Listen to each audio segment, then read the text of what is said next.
Welcome to the Higher Power Podcast, presented by Higher Power Sports PT, the show dedicated to helping active individuals like you unlock your full potential through expert insights on injury prevention, performance enhancement, and recovery. Kurt Kessler is a board-certified specialist in sports physical therapy and an athletic trainer. In each episode, he and his guests bring you the latest evidence-based strategies to help you move better, feel stronger, and stay injury-free. Let's learn together.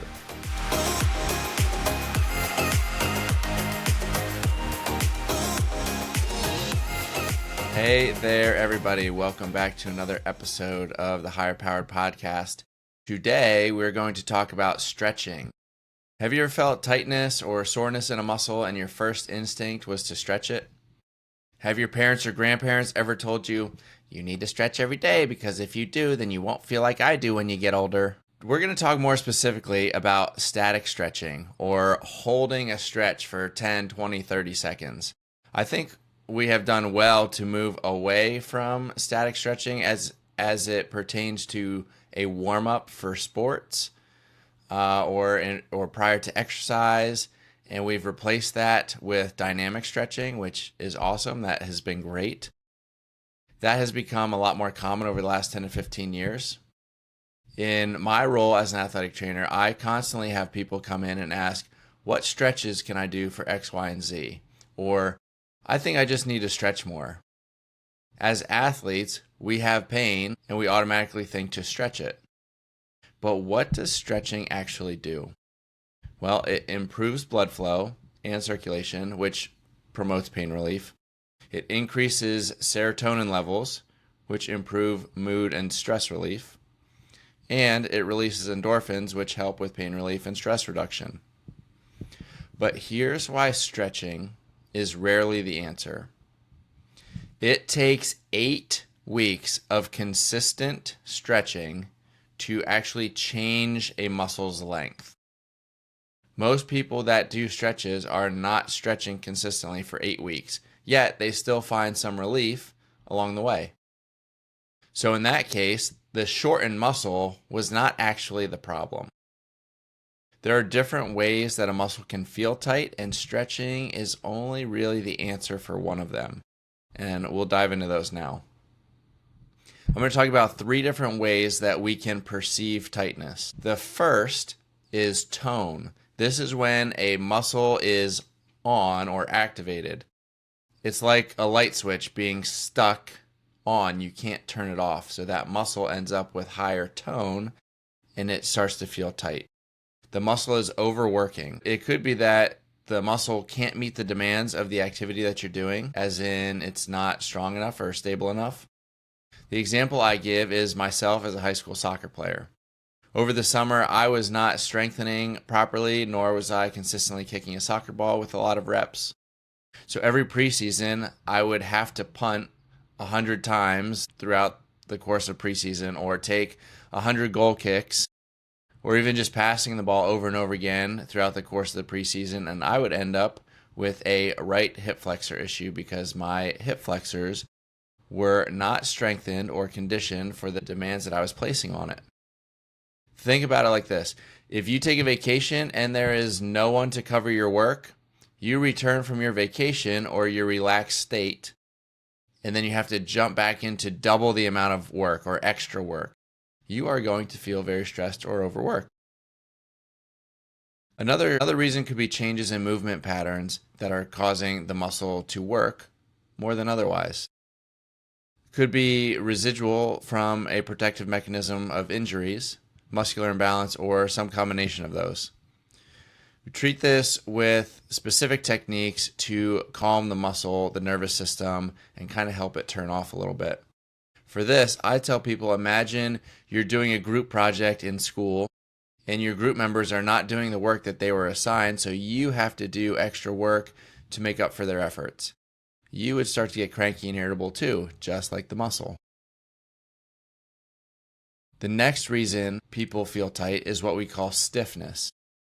This could be a sensation as a result of chemical interactions on a cellular level, nerve tension, or just general stiffness. This often improves quickly with gentle stretching, gentle exercise, or an effective warm-up.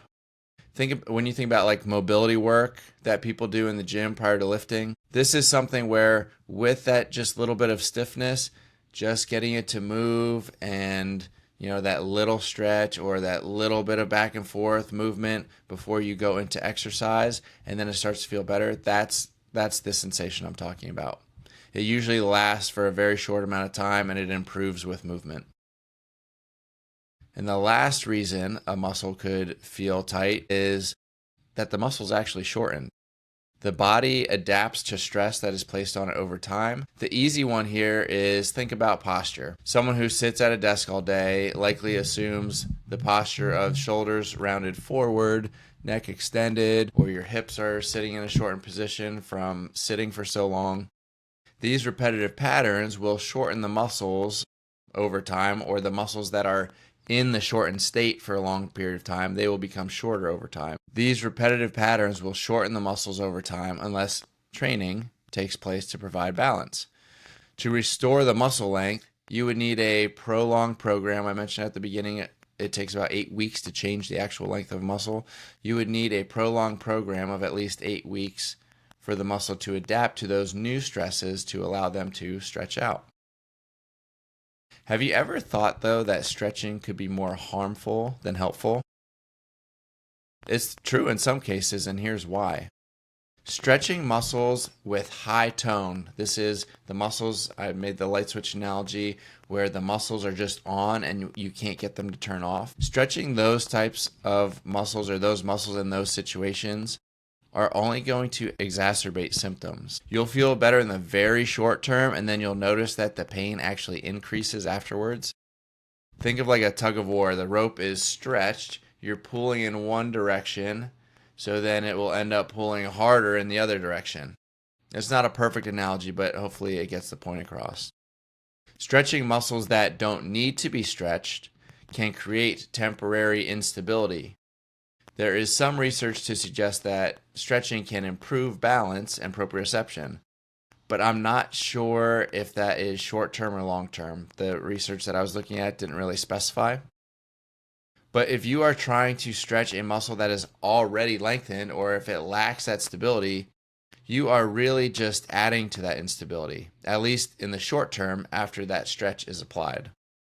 Think of a dancer who can touch their nose to their knee, and then they try to continue stretching. They likely don't need any more stretch in that direction. They have full range of motion. They can put their legs behind their head, yet they somehow still feel tight.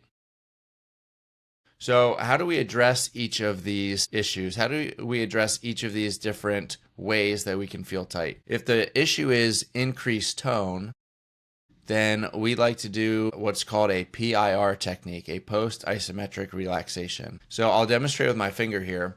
You're generally looking at larger joints, but for the sake of you being able to see what I'm doing, I'm going to show you with my finger. So imagine I'm trying to straighten my finger all the way, but I have a lot of tone in this portion of my hand, or this muscle that's pulling my finger forward. Okay? So the finger's pulled forward. I'm gently going to push this down into a more shortened position gently.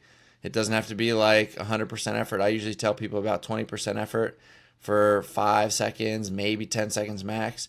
And then you completely relax and apply that pressure, and it will relax into a new range.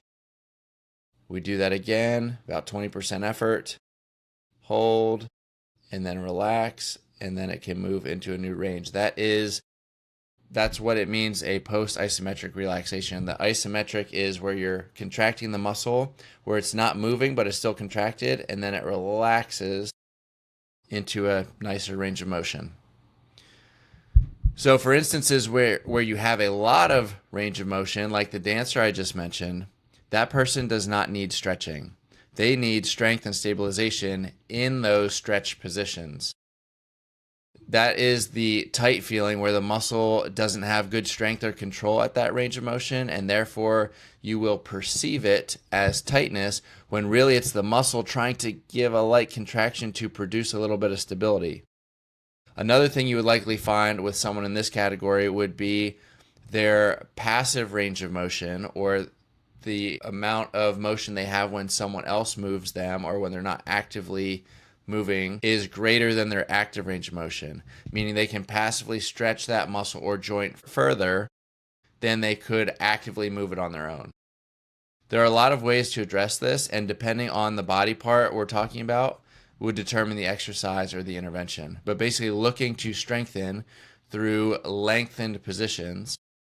I think yoga and Pilates are really great for this, but it can be effective just to do a little extra strength work through those ouchy areas.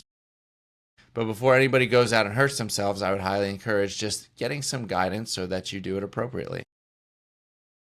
And then finally, for shortened muscles, those actually do need to be stretched and can be assisted with some soft tissue mobilization and massage prior to stretching. This goes back to the timeline I mentioned earlier, taking 8 weeks of consistent stretching program in order to produce adaptations in muscle length. The other thing with that is it is great to add mobility in certain areas, but wherever you add mobility, you also need to add stability so that your body knows how to use that new range of motion. One thing that I've seen a lot with patient care and programming for some other professionals is that they address mobility with stretching or joint mobilizations or whatever it may be, but then they fail to put that new range of motion into function or into exercise, and then they don't see the changes in mobility that they're hoping for. Going back to my intro where I said about parents and grandparents saying to stretch every day, the reason we start to feel sore and tight and stiff when we get older, well, it's really a combination of things, but in my opinion, the biggest one is that we stop strengthening. We stop strength training.